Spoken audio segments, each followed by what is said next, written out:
Hello friends, welcome to my YouTube channel advocate Anjali Awasthi. Upcoming episode की update आपके लिए लेकर आई हूँ। पंकज पुरोहित अमन को फोन करके पुलिस स्टेशन बुलाता है। अमन पुलिस स्टेशन पहुँचता है और पंकज पुरोहित से कहता है कि आपने यहाँ मुझे क्यों बुलाया है। पंकज पुरोहित कहता है, आइए आइए इस शहर के मशहूर लॉयर अमन सिंह राजपूत और बैठिए।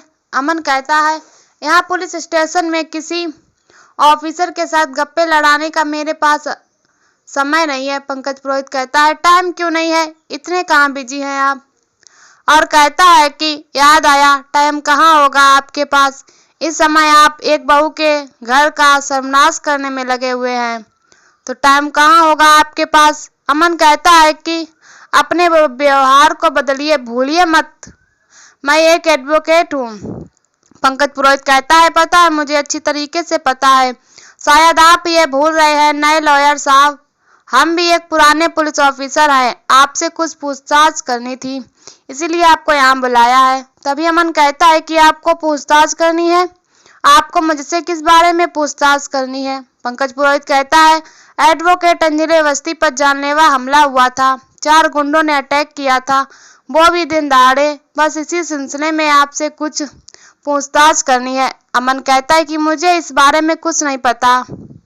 पंकज पुरोहित कहता है, लेकिन FIR तो हुई है। यहाँ से पुलिस स्टेशन की तहकीकात में पता चला है कि वहाँ के लोगों का गुंडों की वजह से रहना मुश्किल हो गया है और इसी बात का फायदा उठाते हुए अपनी पत्नी को कॉफी शॉप पर बुलाया, फिर उन पर अटैक करवाया। आपके इशारे से बहुत बड़ा क्राइम होने वाला था, आप उन्हें रास्ते से हटाना चाहते थे ताकि कोर्ट में आपका कोई विरोध ना करे। तभी अमन पंकज पुरोहित पर चिल्लाता है और कहता है, आप कोई कहानी लिख रहे हैं और ये कौन सी कहानी सुना रहे हैं।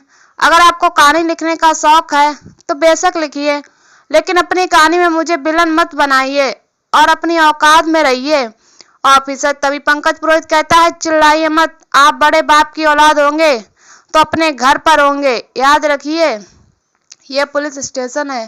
पंकज पुरोहित कहता है, आपको शायद पता नहीं है, पंकज पुरोहित एक खास बात के लिए जाना जाता है, जो बड़े से बड़े क्रिमिनल को। तभी अमन कहता है कि मैं क्रिमिनल नहीं हूँ, एडवोकेट हूँ, आप ये बताइए कि FIR किसने की। कहता है कि FIR तो हुई है और साथ में डॉक्यूमेंट भी पेश किए गए हैं जो इस बात को दर्शाता है कि एडवोकेट अंजलि अवस्थी को मारने की कोशिश की गई।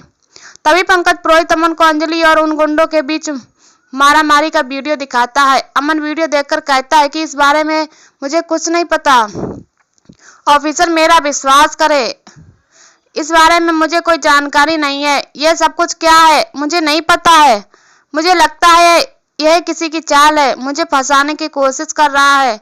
तभी पंकज पुरोहित कहता है, आपके ही परिवार से कॉल किया गया था, एडवोकेट अंजलि अवस्थी को आपकी कोई निवेदिता चाची ने उन्हें कॉल किया था और ये कॉल आपके ही कहने पर किया गया था। धोखे से आपने कॉफी शॉप पर मिलने के लिए बुलाया, फिर उस जगह पर उन्हें जान से मारने की कोशिश की गई। पंकज पुरोहित कहता है कि आप पहले भी उन्हें नुकसान पहुंचा चुके हैं, मुझे लगता है आप दोनों का रिश्ता खराब हो चुका है, उसमें दरारें आ गई हैं ना। तभी अमन कहता है कि क्यों मुझ पर आप इस तरह से झूठे इल्जाम लगाए जा रहे हैं। तभी मां पर अंजलि पहुंचती है और कहती है कि आपने मुझे बुलाया। सर, अंजलि पंकज पुरोहित से कहती है कि एडवोकेट अमन सिंह राजपूत यहाँ क्या कर रहे हैं। अमन कहता है कि तुम ड्रामा कर रही हो, शॉक्ड होने का नाटक तुम ऐसे कर रही हो जैसे तुम्हें पता ही नहीं है यहाँ क्या हो रहा है, तुम्हारे कहने पर पंकज पुरोहित ने मुझे यहाँ बुलाया है। अमन कहता है कि मुझे पता नहीं था कि तुम दोनों का रिश्ता इतना मजबूत है, तुम्हारे एक ही इशारे पर इन्होंने थाने में मुझे पूछताछ के लिए बुला लिया, मुझ पर झूठे इल्जाम लगाए जा रहे हैं। अमन ताली बजाता है और कहता है, क्या बात है एडवोकेट अंजलि अवस्थी। अंजलि कहती है, देखिए मुझे इस बारे में कुछ भी नहीं पता है, पंकज पुरोहित ने मुझे फोन करके यहाँ बुलाया है। तभी अमन अंजलि पर सरटप कहता है और कहता है कि तुम्हें सब पता है। अंजलि कहती है कि मुझे कुछ भी नहीं पता है, मैंने कहा ना मैं इस बारे में कुछ नहीं जानती। तभी अमन कहता है कि तुम इतना नीचे गिर सकती हो, मैंने सपने में भी नहीं सोचा था, मैंने तुम्हें मारने की कोशिश की है जान से, तुम ऐसा सोच भी कैसे सकती हो? जो लड़का तुम्हें बेहद चाहता है, पागलों की तरह प्यार करता है, वह तुम्हें मारने की कोशिश करेगा और कहता है कि मैंने अपनी जान पर खेलकर मैंने तुम्हारी जान बचाई है, मैं तुम्हें मारूंगा। तभी अंजलि कहती है, और जो लड़की आपसे पागलों की तरह प्यार करती है, आप उसे ट्रेड कर रहे हैं, धमकी दे रहे हैं, उसे मारने के लिए भाड़े के गुंडे भेज दिए आपने। अमन कहता है कि वह गुंडे मैंने नहीं भेजे थे। अंजलि कहती है, आपके ही परिवार से निवेदिता चाची ने मुझे रिक्वेस्ट की थी कॉफी शॉप में जाने के लिए, आपसे मिलने के लिए। अंजलि कहती है अगर आपको यकीन नहीं हो रहा है तो जाकर उनसे पूछ लीजिए, मैं झूठ नहीं बोल रही हूँ। और हाँ, साथ में यह भी बात सच है कि मैंने यहाँ आपको नहीं बुलाया है, आपके खिलाफ मेरी कोई भी शिकायत नहीं है। अमन सिंह राजपूत अंजलि कहती है, आप मुझ पर हमले करवाना चाहते हैं तो करवाए ना, मुझे जान से मार दीजिए, जो जी में आए वही करिए आप, लेकिन भाई हमारा आपस का मामला होगा। अंजलि पंकज पुरोहित से कहती है कि मैं यहाँ खड़ी होकर हाथ जोड़कर आपसे कहती हूँ, आप इन्हें जाने दीजिए और इन्हें यहाँ मत बुलाइए प्लीज, और सभी केसेस में इनका नाम हटा दीजिए। पंकज पुरोहित कहता है कि आप ये क्या कह रही हैं, आप पर जानलेवा हमला हुआ है और इस बात का चश्मदीद गवाह भी है, और तो और इस घटना का वीडियो भी है और उस वीडियो को सोशल मीडिया पर शेयर किया जा रहा है। घटना इतनी सनसनी हो चुकी है और आपको क्या लगता है पुलिस हाथ पर हाथ धरे बैठी रहेगी? पंकज पुरोहित कहता है, आप सिर्फ इतना बताएं कि आपको किसने कॉल करके कॉफी शॉप में अमन से मिलने के लिए कहा था। अंजलि कहती है, इस बारे में मुझे कोई स्टेटमेंट नहीं देना है, इस केस की इन्विटेशन के लिए आप अमन सिंह राजपूत को परेशान मत कीजिए प्लीज। अंजलि कहती है कि अमन जी आप जाएं यहाँ से प्लीज, और मैं भी देखती हूँ कि आप एक केस को जीतने के लिए कितना गिर सकते हैं। अंजलि कहती है कि मैं तो सोच भी नहीं सकती आप एक केस को जीतने के लिए इतना नीचे गिर सकते हैं। अमन कहता है कि मैं नीचे नहीं गिरा हूँ और कहता है कि मैंने जो भी पेश किया है कोर्ट में वह सच है, और वह इसलिए पेश किया है क्योंकि वह सच में है, और कहता है कि मेरे बड़े भाई का रिश्ता कभी उनके साथ बना ही नहीं है। तभी अंजलि कहते हैं, वैसे देखा जाए मेरा और आपका रिश्ता भी किसी भी तरह से बना नहीं है। इससे क्या साबित हो जाता है? क्या इससे यही साबित होता है कि मैंने आपसे नाजायज रिश्ता रखा है? क्या इससे यह साबित हो जाता है कि मैं एक गिरी हुई लड़की हूँ, कि मेरा चाल चलन ठीक नहीं है? क्या मैंने आपसे नाजायज रिश्ता रखा हुआ है? और इस वजह से तभी अमन गुस्से में अंजलि पर हाथ उठा देता है। अंजलि अमन से कहती है, मारिए ना, रुक क्यों गए? अब यह दिन भी देखना बाकी रह गया था, वैसे भी मेरी जिंदगी से सब कुछ चला गया है, ये बाकी क्यों रह जाए? भला एडवोकेट राघव सिंह राजपूत के बेटों से उनका बड़ा बेटा मेरी दीदी को घसीटते हुए घर से बाहर निकाल रहा है, और दूसरी तरफ उनका छोटा बेटा अमन सिंह राजपूत पुलिस स्टेशन में ही मुझ पर हाथ उठा रहा है। अंजलि कहती है कि बहुत बहुत शुक्रिया अमन जी। अंजलि पंकज पुरोहित से कहती है कि मेरी तरफ से इनके खिलाफ कोई भी कंप्लेन नहीं है, इनको जाने दीजिए, और जाने से पहले इनको समझा दीजिएगा कि मैंने यहाँ इनको नहीं बुलाया था, मैं तो इस केस में इन्हें इन्वॉल्व भी नहीं करना चाहती। मेरी इनसे एक ही इशू है और यह है मेरी दीदी के केस को लेकर। अगर मैं अपनी दीदी को उस घर में वापस नहीं भेज पाई तो मेरा नाम भी एडवोकेट अंजलि अवस्थी नहीं। अंजलि कहती है कि मैं उस घर की चौखट को मैं अपनी दीदी को पार करवाऊंगी और अभय सिंह राजपूत उसे एक्सपेक्ट करने के लिए मजबूर हो जाएंगे, वरना मैं वकालत छोड़ दूंगी। तभी अमन कहता है कि इतना भी आसान नहीं है एडवोकेट अंजलि अवस्थी।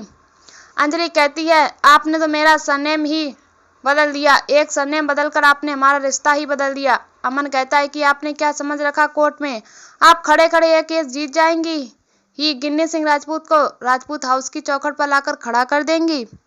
अमन कहता है कि गिन्नी सिंह राजपूत का केस राघव सिंह राजपूत का बेटा अमन सिंह राजपूत ही जीतेगा, यह चैलेंज है मेरा आपसे। अंजलि कहती है कि अगर मैं चाहती तो आपको इसी थाने में हायर कर सकती थी, लेकिन नहीं, ये मेरा इरादा नहीं है। अंजलि पंकज पुरोहित से कहती है कि इन्हें जाने दीजिए, नहीं तो मुझ पर यह इल्जाम लग जाएगा कि इस केस को जीतने के लिए अंजलि ने अमन को हायर किया या फिर करवाया, और कहती है केस तो कोर्ट में लड़ा जाएगा और कोर्ट में ही मैं जीतूंगी। अंजलि अमन से कहती है कि मैं आपको सबक जरूर सिखाऊंगी। पंकज पुरोहित अमन से कहता है कि ये चल क्या रहा है अमन जी, आप दोनों की बातों में साफ पता चलता है कि आप दोनों एक दूसरे से कितना प्यार करते हैं, इस तरीके से लड़ क्यों रहे हैं आप? पंकज पुरोहित अमन से कहता है कि मुझे समझाइए ये हो क्या रहा है। अमन कहता है कि मुझे नहीं पता ये क्या हो रहा है, लेकिन एक बात तो है, इस लड़की से मैं बहुत प्यार करता हूँ। पंकज पुरोहित ये सोचता है कि यह कैसी लव स्टोरी है और भगवान से प्रार्थना करता है कि इन दोनों को फिर से मिला दें। अमन अपने घर पहुंचता है तो राघव सिंह राजपूत अमन से पूछता है कि क्या हुआ पुलिस स्टेशन में और तुम्हें पंकज पुरोहित ने क्यों बुलाया था। अमन राघव सिंह राजपूत को बताता है कि उस घटना का एफआईआर दर्ज हुआ है। राघव अमन से पूछता है कि किसने की है एफआईआर। तभी वहां पर अभय आता है और कहता है ये काम एक इंसान कर सकता है और इस वजह से आपके छोटे बेटे के मुंह पर ताला लगा है। अभय अमन से पूछता है कि मैं तुझसे पूछ रहा हूँ क्या तू अभी भी उससे प्यार करता है। तभी राघव सिंह राजपूत कहता है क्या हुआ बेटा, तू अभी भी उससे प्यार करता है, बोलो चुप क्यों हो। तभी अमन कहता है कि हाँ पापा, हाँ करता हूँ मैं उससे प्यार। अमन कहता है कि मैंने बहुत कोशिश की उसे भूलने की लेकिन मैं उसे नहीं भुला पा रहा पापा, जैसे जैसे वक्त बीता जा रहा है मैं उसे और प्यार करने लगा हूँ। अभय मन से कहता है कि तू यह सब क्या बोल रहा है, तू मर्द है क्या। राघव सिंह राजपूत अभय को रोक देता है। राघव सिंह राजपूत अभय से कहता है कि मैं तुम्हारी हालत समझ रहा हूँ बेटा, लेकिन उससे भी एक जरूरी चीज है जो है हमारे परिवार की तुम्हारे प्रति जिम्मेदारी, और यह केस तुम्हें किसी भी हालत में जीतना होगा। यहीं पर एपिसोड खत्म हो जाता है। ऐसी वीडियो देखने के लिए हमारे चैनल को सब्सक्राइब करें एंड वीडियो को लाइक करें और हमें कमेंट में बताओ वीडियो कैसी लगी। तब तक के लिए बाय बाय।